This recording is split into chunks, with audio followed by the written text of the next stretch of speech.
তাদের তথাকথিত জুলাই যোদ্ধাদের নিরাপত্তার জন্য এটি জারি করেছেন, আওয়ামী লীগকে নিষিদ্ধ করেছেন। আমি একটি কথা বলি, এই এই ডিক্রি জারি করে এই প্রজ্ঞাপন জারি করে তাদের যে পতন, তাদের যে ফাঁসির দড়ি থেকে তাদের কেউ বাঁচাতে পারবে না।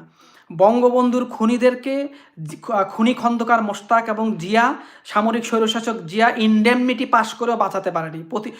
অধিকাংশ খুনির ফাঁসি বাংলাদেশের কার্যকর হয়েছে। বিএনপি কিংবা খালেদা জিয়া মিলিয়ে ৭১-এর খুনি যুদ্ধাপরাধীদেরকে বাঁচাতে পারেনি। আমি আবারও বলছি, ওই ইনডেমনিটি দিয়ে ইউনুস কারজাই, ইউনুস জং উন, আসিফ নজরুলরা এই জুলাই অগস্টের চক্রান্তকারী লাল বদর, একটি হাসনাত, সার্জিস, নাহিদ, আসিফ সহ মাহফুজ একটি যুদ্ধাপরাধী রাজাকারকেও বাঁচাতে পারবে না। তাদের প্রতিটি রাজাকারের বাচ্চাদের অবস্থা হবে, আমি বলে দিচ্ছি, বঙ্গবন্ধুর খুনি রশিদ, ফারুক, ডালিমদের মতো অবস্থা হবে, কিংবা ওই যে গোলাম আজম, নিজামী, সাইদি, মীর কাসেম সহ কাদের মোল্লাদের মতো অবস্থা হবে।